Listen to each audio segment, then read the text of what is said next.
ఎండాకాలం వచ్చిందంటే మనం చాలా రకాల వడియాలు పెట్టుకుంటూ ఉంటాం కదండి. అందులో మనము బియ్యం రవ్వ వడియాలు పెట్టుకుంటూ ఉంటాము. ఇవి ఎంత బాగుంటాయంటే నూనెలో వేయగానే మల్లె పువ్వుల్లాగా విచ్చుకొని మనం వేసిన దానికి 4 గింతల సైజు పొంగుతాయండి. హాయ్ అండి, వెల్కమ్ టు పొరిగింటాం పులిగోర రుచులు. నేను ఈరోజు మీకోసం బియ్యం రవ్వ వడియాలు ఎలా చేయాలో చూపించబోతున్నాను. చాలామందికి వడియాలు పెట్టిన తర్వాత ఎండిన వెంటనే అవి విరిగిపోవడము, మనం వేసిన క్లాత్ నుంచి రాకపోవడం అలాగే జరుగుతూ ఉంటాయి. కాబట్టి నేను ఈరోజు మీకు అసలు ఎసరు ఎలా కాగబెట్టాలి, ఎంతసేపు కాగబెట్టాలి, అలానే పిండి ఏ టైంలో వేయాలి, అసలు ఎలా పెడితే వడియాలు విరగకుండా చాలా బాగా నూనె తక్కువ పీల్చి వస్తాయో ఇవన్నీ చూపించబోతున్నాను. ఒక్కసారి కనుక ఈ వీడియోలు పెట్టుకుంటే మీరు ఈజీగా 1 year వరకు నిల్వ ఉంచుకోవచ్చండి. సో మరి ఇంకెందుకండి ఆలస్యం, వెంటనే ఈ వీడియో స్టార్ట్ చేద్దాము. మీరైతే లైక్ చేసి సేవ్ చేసి పెట్టేసుకోండి. సో ఇక వీడియో స్టార్ట్ చేసేద్దామా, లెట్స్ గో. దీనికోసం నేను ఇక్కడ ఒక 10 వరకు పచ్చిమిర్చి తీసుకుంటున్నానండి. అలానే ఒక 20 గ్రాములు అంటే నేను చూపిస్తున్నాను కదా అంత అల్లం తీసేసుకునేసి ఒక 3 స్పూన్ల సాల్ట్ తీసుకుంటే సరిపోద్దండి. అలానే మనకు బియ్యం రవ్వ కావాలి. బియ్యం రవ్వ వచ్చేసి రేషన్ రైస్ని ఒక 4 నుంచి 5 సార్లు నీట్గా వాష్ చేసుకునేసి పొడి క్లాత్ మీద నీళ్ళంతా పోయిన తర్వాత వేసేసుకునేసి బాగా ఎండబెట్టేస్తే మళ్ళీ నార్మల్ రైస్లోకి వస్తాయి కదా, అప్పుడు మిల్లుకి ఇచ్చేసి ఇలాగా ఫైన్ రవ్వలాగా చేయించుకోండి. పిండి కూడా ఉంటుంది, ఓన్లీ రవ్వే ఉండదు, పర్లేదండి. అలానే పట్టించి వేసుకునేసి ఇప్పుడు నేను ఆ రవ్వను వచ్చేసి 4 గ్లాసులు తీసుకుంటున్నానండి. మీరు కావాలంటే మీరు తీసుకునే కప్స్ ప్రకారమైన కొలత తీసుకోవచ్చు. నాకేంటంటే మన ఇంట్లో ఎక్కువగా అన్ని గ్లాసెస్తోనే కొలత వేస్తూ ఉంటాం కాబట్టి ఇలాగ ఒక గ్లాస్ తీసుకుంటాను మెజర్మెంట్కి. సో మీరైతే మీకు నచ్చినట్లుగా ఏది తీసుకుంటామో ఇంకా అదే వాడాలండి. వాటర్ కావచ్చు, మనం తీసుకునే ఐటెం కావాలా. సో ఇలాగా 4 గ్లాసులు ఆ పిండి తీసుకునేసి ఇదే గ్లాస్తో నేను ఇంకా ఈ గ్లాస్ని ఇంకా కొలతకు వాడుకుంటాను. సో మీరు కూడా ఏ కప్ తీసుకుంటారో దాన్నే వాడుకునేసి ఓకేనా. ఇప్పుడు ఏంటంటే మనం ఏ గ్లాస్తో అయితే రవ్వ వేసామో అదే గ్లాస్కి 3/4 గ్లాస్ అంటే 3/4 గ్లాస్ వచ్చేసి కప్ అయినా పర్లేదు, 3/4 కప్పు మనము సగ్గు బియ్యం తీసుకోవాలి. నేను ఇక్కడ పెద్ద సగ్గు బియ్యం ఉంటాయి కదా అవి తీసుకున్నానండి. అవి మనం విడిగా ఒక కప్లో వేసేసుకునేసి ఒక బౌల్లో వేసేసుకునేసి ఒక 2 సార్లు అయినా వాటర్ వేసేసుకునేసి నీట్గా బాగా కడిగేసుకోవాలండి. ఎందుకంటే ఇందులో పైన అంతా కూడా వ్యాక్స్ లాగా ఉంటుంది కదా, కోటింగ్ కొద్దిగానే తగ్గాలి, మలినాలు ఉంటే పోతాయి. సో అలా వేసేసిన తర్వాత మొత్తాన్ని కూడా ఒకసారి బాగా కడిగేసేసుకునేసి ఇంకో గ్లాస్ వాటర్ వేసేసుకునేసి మనము సోక్ చేసేద్దాము. ఇప్పుడు ఏంటంటే మనం ఇంకా ఎసురు కాగబెట్టాలి. ఎసురు కోసం వచ్చేసి నేను ఇక్కడ మనము పెద్ద గిన్నె తీసుకోవాలండి. దబరా అంటారు కదా, అలాంటిది పెద్దది తీసుకోవాలి. ఎందుకంటే మనం వేసే పిండి 4 గ్లాసులు అయినా కానీ వాటర్ ఎక్కువ పడతాయి కాబట్టి. సో నేను ఇందులో వచ్చేసి ఆల్మోస్ట్ 26 గ్లాసుల వరకు నీళ్లు వేసేసుకునేసి మనము కాగబెట్టుకోవాలండి. 26 గ్లాసులు కాదు, మొత్తం మనకు వచ్చేసి 32 గ్లాసులు కావాలి. అంటే మనం ఒక గ్లాస్ పిండికి వచ్చేసి ఆల్మోస్ట్ 8 గ్లాసులు వాటర్ యాడ్ చేసుకుంటున్నాము. ఎందుకంటే మనం ఇందులో సగ్గుబియ్యం కూడా వేస్తున్నాం కాబట్టి ఈ క్వాంటిటీ. అది వేయకపోతే వేరే క్వాంటిటీ ఉంటుందండి, అది కూడా మీకు చెప్తాను. సో ఇలాగా మనము ఫస్ట్ 26 గ్లాసెస్ వాటర్ యాడ్ చేసుకునేసి దీన్ని మనం ఏంటంటే ఇంకా మనం కాగబెట్టాలండి. వాటర్ అనేది సలసలా కాగేంత వరకు కాగబెట్టుకోవాల్సి వస్తుంది. సో దీనికోసం నేను ఇక్కడ మన విలేజ్ స్టైల్లో ఇలాగ పొయ్యి అండి చేసుకునేసి పొయ్యి మీద పెట్టేసుకునేసి ఫస్ట్ మొత్తం కూడా ఈ నీళ్ళని పొయ్యి మీద పెట్టేసుకున్న తర్వాత మూత పెట్టేసుకునేసి నీట్గా సలసలా కాగేంత వరకు మనం కాగబెట్టేసుకోవాలి. ఆ వాటర్ కూడా బాగా కాగే లోపల ఏంటంటే మనం ఫస్ట్గా ఈ పచ్చిమిర్చి మీద ఉన్న ఆ తొడలన్నీ కూడా తీసేసుకోవాలండి. అలానే అల్లము నేను చూపిస్తున్నట్టుగా పైన ఒక స్పూన్ సహాయంతో పైన స్కిన్ అంతా తీసేసేయాలి. నేను ఈ క్వాంటిటీలో ఉన్న ఈ సైజులో ఉన్న అల్లం వచ్చేసి నేను ఇలాగ 2 ముక్కలు తీసుకున్నాను. సో ఇలా నీట్గా తీసేసుకున్న తర్వాత వాటిని వాష్ చేసుకునేసి ఒక మిక్సీ జార్లో వేసేసుకోవాలండి. మిక్సీ జార్లో వేసేసిన తర్వాత దీన్ని మనమే మరీ మెత్తటి పేస్ట్ లాగా వాటర్ సహాయంతో చేయవలేదు, జస్ట్ కచ్చపచ్చగా వాటర్ వేయకుండానే గ్రైండ్ చేసుకోవాలి. ఇప్పుడు ఏంటంటే ఫస్ట్గా మనము ఈ రవ్వ తీసుకున్నాం కదా, ఈ రవ్వలో కొద్దిగా వాటర్ యాడ్ చేసుకుంటూ దీన్ని కలుపుకోవాలండి. ఇడ్లీ పిండి కన్సిస్టెన్సీ వచ్చేంత వరకు వాటర్ వచ్చేసి గ్లాస్కి గ్లాస్. అలాగే ఇప్పుడు నేను 4 గ్లాసులు రవ్వ తీసుకున్నాను కదా, సో ఇందులో నేను 4 గ్లాసులు వాటర్ యాడ్ చేసుకుంటున్నాను. సో ఈ 4 గ్లాసులు ఇలాగా మనం మొత్తాన్ని కూడా ఎక్కడ ఉంటలు లేకుండా బాగా కలిపేసేసుకోవాలండి. మనం ఇలాగా వేసుకోవడం వల్ల ఏంటంటే ఎసురులో పిండి వేస్తే తొందరగా గడ్డగట్టుద్ది. సో ఇలాగా మనం ముందే కలిపి వేసేసుకుంటే కొద్దిగా ఈజీగా అవుతుంది ప్రాసెస్ అనేది, అందుకే కలుపుకుంటాము. సో ఇలాగా నేను చూపిస్తున్నట్టుగా ఈ కన్సిస్టెన్సీ థిక్గా ఇడ్లీ పిండి కన్సిస్టెన్సీ వచ్చేంత వరకు మనం కలుపుకుంటే సరిపోద్ది. ఇలానే ఇది కూడా గ్రైండ్ చేసుకున్నాం కదా, సో ఈ 2 మనము పక్కన పెట్టేసేసుకోవాలండి. ఈలోపు ఎసురు బాగా సలసలగా ఆగిపోయి ఉంటుంది కదా, బాగా ఎక్కువగా. అప్పుడు ఏంటంటే మనం ఆల్రెడీ కలుపుకున్న పిండిని కొంచెం కొంచెంగా యాడ్ చేసుకోవాలండి. ఒకేసారిగా అయితే వేయద్దు, మనం కలుపుతూనే ఉండాలి కంటిన్యూస్గా. మనం ఇక్కడ ఎక్కువ క్వాంటిటీ చేస్తున్నాము, పెద్ద పెద్ద విజిల్స్ యూస్ చేస్తున్నాం కాబట్టి నేను ఇక్కడ మేము సంగటికి ఎలుక్కునే తెడ్డు అంటారు కదా, సో దాన్ని యూస్ చేస్తున్నాను. లేదంటే చెయ్యి చాలా వరకు వేడెచ్చేసి కాలిపోద్ది. అందుకే ఇలాగా మొత్తం కంటిన్యూస్గా కలుపుకుంటూ ఉంటే ఏమవుతుందంటే మనకు ఉంటలు కట్టకుండా ఉంటుందండి. సో అలా కలుపుకుంటూ మనం ముందు తీసుకున్న సాల్ట్ కూడా యాడ్ చేసుకునేసి మళ్ళీ కంటిన్యూస్గా కలుపుకుంటూ ఉండాలి ఉంటలు కట్టకుండా.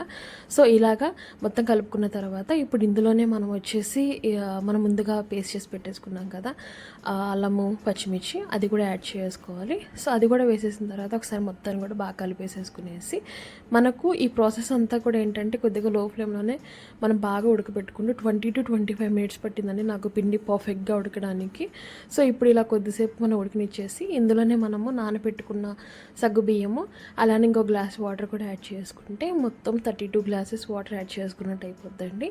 మీకు కనుక పిండి కనుక మరీ తిక్కుగా వస్తే మటుకు మీరు ఎనీ టైం అండి పెట్టేటప్పుడైనా పర్లేదు వాటర్ని సలసలాగా ఆగనిచ్చి కనుక పోసుకుంటే మనకు కన్సిస్టెన్సీ అనేది లూజ్ అవుతుంది. సో ఇలాగా మొత్తం కూడా మనకు ఈ కన్సిస్టెన్సీ వచ్చేంత వరకు మనం కలుపుకుంటూనే ఉండాలి. ఎక్కడ కూడా ఉంట కట్టకుండా ఒక 20-25 నిమిషాల సేపు ఉడకనివ్వాలండి. మనము కంటిన్యూస్గా కలుపుకుంటూ ఉంటే ఏమవుద్దంటే అడుగు అనేది మాడిపోవడమే కాకుండా చాలా వరకు మొత్తం కూడా చాలా ఒక ఉంటలాగా అయిపోద్దండి. సో అందుకే మనం కలుపుకుంటూ ఉండాలి. వన్స్ మనకు కరెక్ట్గా ఉడికిన తర్వాత ఇంకా ఫ్లేమ్ ఆఫ్ చేసుకుని దించేసుకోవాలి. చూసారు కదండి, ఈ కన్సిస్టెన్సీ వస్తే చాలండి మనకు వడియాలు కూడా బాగా పర్ఫెక్ట్గా వస్తాయి. సో ఇప్పుడు ఏంటంటే నేను ఇక్కడ ఒక కాటన్ పంచి ఉంటుంది కదా, దాన్ని నీట్గా తడిపేసేసుకునేసి బాగా పిండుకొని వాటర్ కొద్దిగా ఉండాలి తడి అనేది. సో ఇలాగా మనం ఎక్కడ కావాలంటే ఎండ కింద కావచ్చు, ఫ్యాన్ కింద కావచ్చు పరిచేసేసుకోవాలి. ఇప్పుడు మనం ఆల్రెడీ ఉడకబెట్టుకున్న పిండి ఉంది కదా, ఆ పిండిలో నుంచి కొద్దిగా కొద్దిగా మనం తీసుకోవాలండి. తీసేసుకునేసి మిగతాది మూత పెట్టేసుకోవాలి. ఇలాగ ఒక బౌల్లో వేసేసుకునేసి దీన్ని మనం ఒక చిన్న స్పూన్ హెల్ప్తో ఇలాగ రౌండ్గా కొద్దిగా డ్రాప్ చేసుకోవాలి. మరీ పెద్ద అయితే అవసరం లేదండి. వడియాలు అనేవి కొద్ది చిన్నగా పెట్టుకుంటే ముద్దుగా బాగుంటాయి. మరీ చిన్నది మరీ అప్పడాలంతా పెద్ద అవసరం లేదు. సో కొద్దిగా ఈ సైజులో పెట్టేసుకుంటే సరిపోద్ది. సో ఇలాగా మీరు మొత్తం ఎంతవరకు వస్తే అంతవరకు పెట్టుకోండి. నాకైతే నేను తీసుకున్న ఈ పంచకి 3/4 భాగం వరకు నిండిపోయిందండి. మొత్తం కూడా నేను తీసుకున్న ఈ సైజు నేను పెట్టిన ఆ క్వాంటిటీకి అయితే. సో ఇలాగా మొత్తం కూడా పెట్టేసేసుకున్న తర్వాత వీటిని ఎండలో కావచ్చు, ఫ్యాన్ కింద కావచ్చు అలానే వదిలేసేయండి. ఎండలో అయితే త్వరగా ఎండిపోతాయండి. ఫ్యాన్ కిందనే పెట్టుకోవచ్చు, కానీ ఫ్యాన్ కింద 24 hours అలానే ఉంచేసేయాలి. నాకు ఇవి పూర్తిగా వెనడానికి 1.5 day పట్టిందండి. నైట్ టైం ఇంట్లో పెట్టేసుకున్నాను, మళ్ళీ మంచుకి తడవకుండా మళ్ళీ బయట పెట్టేసుకున్న తర్వాత రోజు మార్నింగ్ బాగా ఎండిపోయాయి. సో మనకు ఇవి పూర్తిగా ఎండిపోయేసి మనకు చాలా వరకు అది మన పగులు రాకుండా ఉంటుంది. బాగా ఎండాలి. సో మనకు బాగా పూర్తిగా ఎండిపోయేసి ఇలాగ ఫుల్గా కలర్ మారిపోతాయి కదండి. సో ఇప్పుడు ఇంకా మనము వాటిని తీసేసుకోవాలి. ఇవి తీసేసుకోవాలంటే ఏంటంటే నేను చూపిస్తానండి అసలు ఎలా తీసుకోవాలనేసి. సో మనం ఏంటంటే ఎప్పుడైనా ఇవి తీసేసుకోవాలనుకుంటే బాగా ఎండిన తర్వాత ఫస్ట్ ఒక కార్నర్ నుంచి మనం స్టార్ట్ చేయాలండి. ఫస్ట్ ఒక కార్నర్ని ఇలాగ ఒక 4 rows అలా వరకు చూసుకోవాలి. అక్కడ నుంచి ఏంటంటే మనము 4 rows తీసుకుంటే సరిపోద్ది. మనం ఒకరివే తీస్తున్నాం కాబట్టి జస్ట్ ఇలాగా ఫోల్డ్ చేసేసుకునేసి అక్కడ ఏంటంటే వెనక సైడ్గా మనము కొద్దిగా వాటర్ని స్ప్రింకిల్ చేసేసుకోవాలండి. వాటర్ అనేది ఒక్కసారి వేయడం కాదు, అలా అని చెప్పేసి ఎక్కువగా చేయకుండా జస్ట్ కొద్దిగా తడుపుకుంటే సరిపోద్ది. ఇలాగా స్ప్రింకిల్ చేసేసుకుని చల్లుకోవాలి దానిపైన. అప్పుడే అది వెనక పక్క అంతా కూడా తడిచి కొద్దిగా వదిలేస్తుందండి. ఇలాగా ఒక 2 to 3 minutes కనుక వదిలేసామనుకుంటే మనకు బాగా నానేసి పైకి కింద వరకు లేయర్ అంతా నానిపోయి మనకు వడియాలు ఈజీగా వస్తాయండి. సో అప్పుడు ఏంటంటే ఇలాగా ఒక 2 cornersని ఇలాగ పట్టుకోగానికి ఇలా లాగామనుకోండి, సాగదీస్తే మొత్తం కూడా ఊడొచ్చేస్తాయి. లేదన్నా కానీ ఒక్కొక్కటి తీసుకున్నా ఓకే అండి, బట్ ఇదైతే కొద్దిగా ఈజీగా వచ్చేస్తాయి. సో ఇలాగా మొత్తాన్ని కూడా ఇదే ప్రాసెస్ అండి. సో మొత్తాన్ని ఇలాగ అన్నీ కూడా తీసేసుకున్న తర్వాత ఎక్కువసేపు వాటర్లో అయితే ఉంచొద్దండి, మెత్తగా అయిపోతాయి. వెంటనే ఒక ప్లేట్లో వేసేసుకుంటూ ఉంటే సరిపోద్ది. సో మనం ఏం చేసుకున్నా కానీ సేమ్ ప్రాసెస్ సేమ్ టైంలో ఎలానే చేసుకుంటూ ఉండాలి. వాటర్లో ఉండడం వల్ల ఏంటంటే మెత్తగా అయిపోతాయి, మళ్ళీ మనకు పిండిలాగా వచ్చేసి మొత్తం విరుగులా పోవడం జరుగుతూ ఉంటుంది. ఇంకా అది అయిపోగానే సేమ్ అండి మళ్ళీ మనం ఒక 4 rows వరకు చూసేసుకునేసి మళ్ళీ అక్కడ నుంచి ఫోల్డ్ చేసేసుకోవాలి. ఇలాగ ఫోల్డ్ చేసేసిన తర్వాత మళ్ళీ కాస్త కొద్దిగా వాటర్ యాడ్ చేసుకుంటూ మళ్ళీ ఆ వాటర్ని కాసేపు అలా కనుక నానబెట్టేసుకునేసి క్లాత్ని ఇలా కనుక తీసేసుకుంటే ఎక్కువసేపు వాటర్లో ఉంచుకోకుండా సింపుల్గా తీసేసుకుంటే ఒక్కరే ఎన్నైనా తీసేసుకోవచ్చండి. సింపుల్గా అన్నీ అలా తీసేసుకునేసి ఒక ప్లేట్లో పెట్టేసుకోవాలి. ఇప్పుడు ఏంటంటే వీటి మొత్తాన్ని మనం ఎండబెట్టుకోవాలండి. ఎండబెట్టుకోకపోతే ఎక్కువ రోజులు అయితే నిల్వ ఉండవండి. కాబట్టి మనం ఒక క్లాత్ మీద కానీ ఏదైనా డేషాలో వేసేసుకునేసి బాగా ఎండనివ్వాలి. తేమ లేకుండా, ఒక్క చుక్క కూడా తేమ లేకుండా ఎండబెట్టేసుకుంటే బాగుంటుంది. బాగా ఎండితేనే మనకు ఎక్కడ కూడా తేమ లేకుండా ఎండితేనే మనకు ఈ ఎక్కువ రోజులు ఉంటాయండి. లేదంటే బూజు పట్టిపోవడం, లేదంటే స్మెల్ వస్తూ ఉంటాయి. సో మనకు బాగా పర్ఫెక్ట్గా ఎండడం అంటే ఇలాగ పిల్లమని సౌండ్స్ వచ్చేసి ఇరిగిపోవాలండి. సో అలాగ వచ్చిన తర్వాత ఇంకా 8 కంటైనర్స్ పెట్టుకొని మనకి ఎప్పుడు కావాలంటే అప్పుడు కొన్ని తీసేసుకునేసి ఒక ప్యాన్లో కొద్దిగా ఆయిల్ యాడ్ చేసుకోవాలి. ఆయిల్ని కాస్త కాగిన తర్వాత కొద్దిగా వేసి చూసామనుకోండి ఒక వడియము ఇలాగని పొంగి వచ్చిందంటే ఇంకా పర్ఫెక్ట్గా ఆయిల్ కాగినట్టేను. అప్పుడు అందులో మనకి ఎన్ని కావాలంటే అన్నీ కొద్దిగా నూనె తక్కువ తీసుకున్నాం కాబట్టి ఒక 2-3 అలా వేసేసుకుంటూ అవి వెంటనే ఇలాగా 4 సైజెస్ లాగా పొంగినట్టుగా వచ్చేస్తాయండి. బాగా పువ్వుల్లాగా ముచ్చటగా విచ్చుకొని వచ్చేస్తాయి కదండి. సో అప్పుడు ఏంటంటే ఆయిల్ మొత్తం కూడా తీసేసుకునేసి మనం వాటిని ఒక గిన్నెలో వేసేసుకోవాలి. సో ఇలాగా మనం కొద్దిగా ఆయిల్ కాగనిచ్చేసి వేసేసుకుంటూ చేసుకున్నాం అనుకుంటే పర్ఫెక్ట్గా పొంగుతాయండి. ఎక్కడ కూడా విరిగిపోవడం కానీ ఆయిల్ కూడా ఎక్కువ తీయవు. సో ఇలాగా మనకు ఎన్ని కావాలంటే అన్నీ వేయించుకుంటే సరిపోద్దండి.